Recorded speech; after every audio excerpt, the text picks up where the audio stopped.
यादव का ठेकेदार है तेजस्वी यादव, क्या यादव का ठेकेदार है? अरे आवाज दिया है, वो बोलते हैं कि आवाज दिया है लालू जिस यादव। समय वो पैदा नहीं हुआ था उस समय यादव का आवाज था। बता रहे हैं कि पगड़ी उतरवा दी है, फिर भी वहीं बैठे हुए हैं। कौन ची का पगड़ी की बात कर रहा है तेजस्वी यादव? तेजस्वी मुरेठा भारतीय जनता पार्टी का था, है और रहेगा। तो यादव का मुरेठा सिर्फ एक ही लोगों में रहेगा। बिहार में बड़का यादव कौन? बिहार में यादव की कमी नहीं है, सिर्फ आप एक जिस यादव की तरफ जा रहे हैं वो यादव नहीं है। इसी बिहार में डॉक्टर अशोक कुमार यादव भी है, इसी बिहार में नित्यानंद राय भी है, इसी बिहार में एक से एक यादव है। जो लालू यादव से बड़ा कोई यादव हुआ है क्या आज तक? बड़ा और छोटा से नहीं होता है, अपने आप से बड़ा कह देने से कोई बड़ा नहीं होता है। एक से एक हमारे यदुवंशी के शिरोमणि है जो भारतीय जनता पार्टी में है। जिस प्रकार से अल्पसंख्यक की राजनीति बहुत ही जोरों शोरों पे चल रही है, उसका हक और अधिकार को लेकर के आप लोग उनको दीजिएगा क्या सम्मान?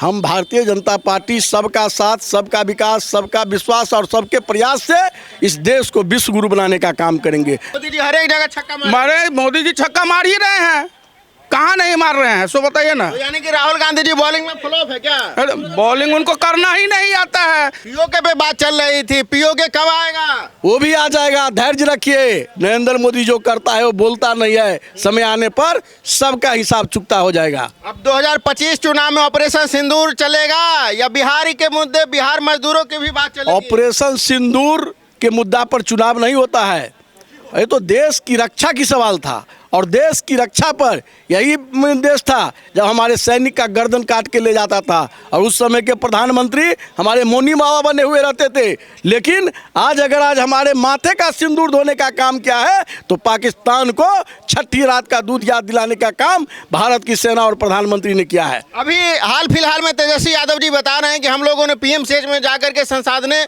बनाई थी, अब ये लोग जंगल राज कायम कर चुके हैं, वहीं पे मनीष कश्यप को पीटा जाता है, ऐसा वहां से न्यूज निकल के आ रहा है। ये सब कुछ नहीं है, पीएमसीएच में विश्व स्तरीय हॉस्पिटल बन रहा है, जाकर दिखाइए आप। जिस प्रकार से बिहार की राजनीति पूरे भारत का नक्शा तय करता है राजनीति का, क्या इस बार कितने सीट आप लोग पूरा बिहार से लेके आएंगे? 225 से अधिक सीट ला करके एनडीए गठबंधन की पूर्ण बहुमत की सरकार बनेगी। अभी तक एनडीए का मुख्यमंत्री क्यों नहीं? क्या 2025 में नया एनडीए का मुख्यमंत्री है नीतीश कुमार और आगे भी रहेगा। जनगणना अब होगा और इस देश के अंदर का कांग्रेस पार्टी की सरकार रही, आरजेडी उसमें सरकार में रहे, कम्युनिस्ट उस सरकार में रहे, सारे लोग विपक्षी जितने हैं सभी सरकार में बरसों बरस तक रहे, किसी के सीना में इतना ताकत नहीं हुआ कि वो जाति जनगणना कराने का काम करेगा। नरेंद्र मोदी ही इस देश का गरीब का बेटा हुआ जो जाति जनगणना कराने जा रहा है।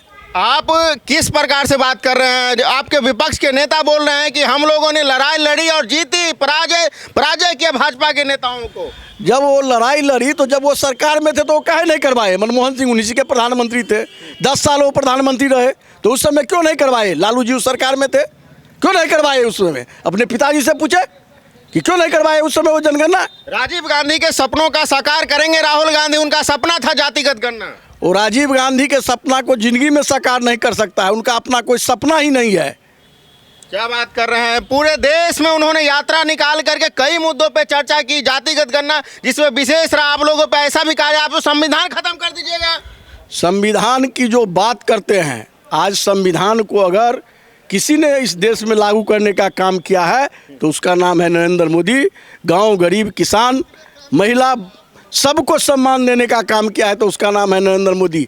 आज इसीलिए कुछ लोगों को कलेजा फट रहा है कि गरीब के बेटा को कुर्सी मिल रहा है। आज पद्मश्री किसको मिल रहा है? पद्म विभूषण किसको मिल रहा है? पहले किसको मिलता था? गांव, गरीब, किसान में जो सम्मान जा रहा है राहुल गांधी और कांग्रेस पार्टी को। तो यानी कि इधर सारे लोग यादव में भाजपा भी मजबूत हो चुकी है क्या? पूर्ण रूपेण मजबूत हो चुकी है। कुछ विशेष नेताओं को बोल दिए सबसे अव्वल नंबर पे हो।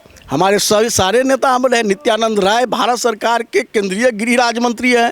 डॉक्टर अशोक कुमार यादव मिथिलांचल के युवा हृदय सम्राट उभरता हुआ चेहरा है। अरे अपना भी नाम ले लीजिए। मैं अपना नाम क्या बोलूं? अगर नित्यानंद राय, अशोक यादव, नित्यानंद राय और क्या कहते हैं नंद किशोर यादव, रामकृपाल यादव, राम सूरत राय, हुकुमदेव नारायण यादव, इन लोगों का नाम तो पहाड़ा पढ़ने लगे महाराज, एक लाइन से गिना दिए। मैं एक लाइन से अभी का बहुत थोड़ा पढ़ा हूँ। सीतामढ़ी से लेके जहाँ भी जाइएगा वहाँ मिलेगा, उसी में देवेंद्र यादव है। उसी में देवेंद्र यादव जी, अब आने वाले समय में देवेंद्र यादव के सर पे क्या जिम्मेवारी मिलेगी? पार्टी जो तय करेगा वही होगा। क्या बात कर रहे हैं? आपकी कोई अपनी महत्वाकांक्षा नहीं है क्या? मेरा महत्वाकांक्षा है बिहार में एनडीए की पूर्ण बहुमत की सरकार बने, यही महत्वाकांक्षा है? यही महत्वाकांक्षा है। अंदर अंदर मुख्यमंत्री का भी कोई है? मुख्यमंत्री का नहीं है। हमारी पार्टी की पढ़ाई है first nation, second party and third self. Girdhari जा हुआ, मैं मधुबनी जिला भाजपा के जिला प्रवक्ता हूँ। क्या कहना चाहेंगे प्रवक्ता महोदय जी? बहुत सारा राजनीति में बहुत सारे फार्मूले आ रहे हैं, आप लोग अभी से फिर गए हैं। कोई फार्मूला नहीं चलेगा। विकास अरे विपक्षी चट्टान के सामने आप लोग टिकिएगा क्या? विपक्षी कोई विकास का मुद्दा है ही नहीं, उसके पास विकास का बार बार आ रहे हैं राहुल गांधी जी, बार बार वहाँ पे मुद्दा उठा रहे हैं। क्या बात? राहुल गांधी जी के आने से क्या होगा? हाँ। क्या होगा राहुल गांधी जी के आने से? उनके पास मुद्दा क्या है? तो सत्ता परिवर्तन की बात कर रहे हैं, बदलाव की बात अरे कर रहे सत्ता हैं। परिवर्तन वो ख्वाब में देख रहे हैं, मुंगेरी लाल के हसीन सपने देख रहे हैं। सत्ता परिवर्तन भ्रष्टाचार मिटाएंगे, बिहार से रोजगार देंगे बिहारियों को। केंद्र में जब बने तब तो भ्रष्टाचार वो मिटा ही नहीं पाए। देख लीजिए 2004 से 2014 तक कितना उनका केंद्रीय मंत्री भ्रष्टाचार में लिप्त है।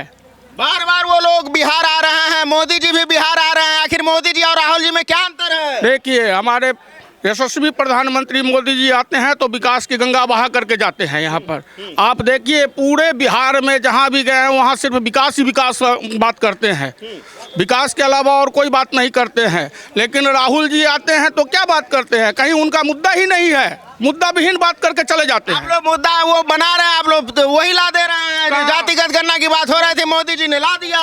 जातिगत जनगणना जब उनकी केंद्र में सरकार थी और यहाँ पर जब यूपीए गठबंधन की सरकार चल रही थी तब क्यों नहीं करवा लिया जातिगत जनगणना? अभी जो कर रहे हैं हमारे यशस्वी प्रधानमंत्री नरेंद्र मोदी जी ने हिम्मत दिखाया और पूरे भारत में जातिगत जनगणना करवाया। यानी कि हर एक काम मोदी जी हिम्मत दिखा के करते हैं। एकदम मोदी जी के पास हिम्मत है, राहुल गांधी जी के पास नहीं है। नहीं, क्या बात कर रहे हैं? नहीं, राहुल जी के पास अरे नौजवान है, टी शर्ट पहन के घूम रहे हैं, ठंडी में घूम रहे हैं। टी शर्ट पहन के घूमने से अगर हिम्मत हो जाएगी, पहले उनका सरकार था तो क्यों नहीं किया ये हिम्मत की बात? अरे अमेरिका तक जाके स्पीच देते हैं, आप क्या बात कर रहे हैं? अमेरिका तक स्पीच देते हैं तो उनको तो इटली जाना है, अमेरिका में स्पीच देंगे और क्या करेंगे? यानी कि भारत में नहीं देंगे। नहीं, भारत में उनका चलने वाला नहीं है। बिहार में रोजगार देने की बात कर रहे हैं, आप बता रहे हैं। तो जब केंद्र में थे और बिहार में उनकी सरकार थी तो क्यों नहीं रोजगार दिए? अभी हमारे तो यशस्वी प्रधानमंत्री जी नया रणनीति, नया नीति के साथ आ रहे हैं बिहार। अरे वो बोलते हैं चुनावी वर्ष है, चुनाव में ऐसे ही लोग आते हैं और नया रणनीति बनाते हैं और फिर 2025 के चुनाव के बाद वो सीधे बैक टू पेवेलियन चले जाएंगे। यानी कि मैच खेलने आ रहे हैं क्या? हाँ बस 2020 या कौन सा? वो जो भी मैच खेले उनका कहीं सक्सेस नहीं है। जब सरकार थी तो विकास और बेरोजगारी पर क्यों नहीं बात किए थे वो? जब उनकी सरकार थी, आप 2014 से पहले की देख लीजिए और 2014 से लेके अभी तक का देख लीजिए। बहुत सारी बातें हैं राजनीति में। अब बताया जा रहा है कि राहुल गांधी जी बॉलिंग कर रहे हैं और मोदी जी सिक्सर मार रहे हैं। तो कितने बॉल पे सिक्सर मार रहे हैं, कितने बॉल फ्लॉप जा रहे हैं, आप लोग तय कीजिए। जनता जनार्दन भगवान है और भगवान जो तय करता है वही राष्ट्रनीति तय होती है। तो आप लोग देखते रहिए भारत सच तक। नमस्कार। हम किसी व्यक्तिगत जात की बात नहीं करते हैं। 2025 चुनाव अब बड़ा ही नजदीक आ चुका है और चहलकदमी काफी तेज हो चुकी है। अब जहां तहां मिथिलांचल में नेता लोग मंडरा रहे हैं। आखिर विशेष मुद्दा क्या रहेगा? मिथिलांचल में अगली बार हम लोग 8 सीट जिता करके दिए थे, इस बार 10 का 10 सीट एनडीए गठबंधन के झोली में जाएगा। मतलब सीधा स्वीप करने का प्लान है? सीधा शिफ्ट होगा ही। क्या है? सिगरेट है, मखाना बोर्ड का हमने गठन किया है, एम्स का निर्माण किया है, हमने हवाई अड्डा दिया है, मधुबनी हवाई अड्डा को क्या कहते हैं, इसको भी छोटा प्लेन चलाने के लिए इस पर भी स्वीकृति मिल गई है। मधुबनी का सर्वांगीण विकास, आज जगह जगह एनएच का जाल बिछ गया है। आप जहां भी देखिएगा संपूर्ण विकास हुआ है नरेंद्र मोदी और नीतीश कुमार के नेतृत्व में। ऑपरेशन सिंदूर पे क्या कहना चाहेंगे? ऑपरेशन सिंदूर आज दुनिया देख रहा है कि नरेंद्र मोदी के ताकत और भारत की तीनों सेनाओं की ताकत और उसका आकलन आज संपूर्ण विश्व कर रहा है। विश्व गुरु बन चुका है अब भारत। ये फिर भी वही बात आ जाती है अल्टा पलटी वाली। कोई अल्टा पलटी की बात नहीं हो रही है। भारतीय जनता पूर्ण पार्टी भरोसा आप लोगों का? पूर्ण भरोसा है। अटूट गठबंधन है और नेचुरल गठबंधन। गारंटी लीजिएगा आप लोग? गारंटी लेकर बोल रहे तेजस्वी? पूरा गारंटी है। तेजस्वी यादव का अपना गारंटी है। कहाँ गए थे, कहाँ चले आए, क्यों झुकने वाले नहीं है वो लोग। झुक के गए थे, फिर भी प्रयास कर रहे हैं, मौका नहीं मिलने वाला है। देख सकते हैं क्या ठसक है बीजेपी के नेताओं में और ये यादव का एक साथ पहाड़ा गिनवा रहे हैं। अब यादव की राजनीति भाजपा से स्टार्ट होगी या दोबारा आरजेडी से ही स्टार्ट होगी आने वाले समय में, अल्पसंख्यक समाज और भाजपा का जो यादव का गठजोड़ है, पूर्व सालों में इन्होंने यादव का बहुत बड़ा सम्मेलन भी किया। अब यादव किस तरफ करवट लेता है मिथिलांचल में आने वाले समय में देखने को मिलेगा। और अभी से 2025 की रणनीति तय हो रही है। अब 2025 की रणनीति जो है विकास के मुद्दे पे होगी, रोजगार के मुद्दे पे होगी, या फिर से वही पूर्व की तरह जो भी मुद्दा होगा वो मुद्दा राजनीति में ही विलुप्त हो जाती है। आने वाले समय में जिस प्रकार से ऑपरेशन सिंदूर के तहत पाकिस्तान को कड़ा जवाब दिया गया। नमस्कार, आप देखना शुरू कर दिए भारत सच तक न्यूज। हमारी मौजूदगी अभी मधुबनी में है और मधुबनी से आगाज़ हो चुका है 2025 विधानसभा चुनाव का रणनीति। इसी बीच हमारे साथ भारतीय जनता पार्टी के कद्दावर लीडर जुड़ने जा रहे हैं, जिससे विशेष चर्चा करेंगे 2025 विधानसभा के ऊपर। आपका स्वागत है भारत सच तक न्यूज में। आपका भी बहुत बहुत अभिनंदन है। क्या आखिर फॉर्मूला, क्या खिचड़ी पक रहा है एनडीए में? कोई खिचड़ी नहीं पक रहा है। एनडीए एकजुट है, एक रूप है और चट्टान की तरह मजबूत भी है। क्या रणनीति है इसके अंदर? भारतीय जनता पार्टी और एनडीए गठबंधन सामाजिक सरोकार की पार्टी है। गांव गरीब जनता की सेवा करने का काम किया है और सेवा के बल पर भारतीय जनता पार्टी और एनडीए गठबंधन इस बार पूरे बिहार में 225 से ज़्यादा सीट ला करके पूर्ण बहुमत की सरकार बनाएगी। क्या बात कर रहे हैं? भारतीय जनता पार्टी जिस प्रकार से अभी केंद्र में जातिगत गणना की बात की है, बिहार में पूर्व में हो चुका है। अब नेता लोग फूले नहीं समा रहे हैं जातिगत गणना पे। बिहार में जाति जनगणना नहीं हुआ था, बिहार में जाति गणना हुआ था। जाति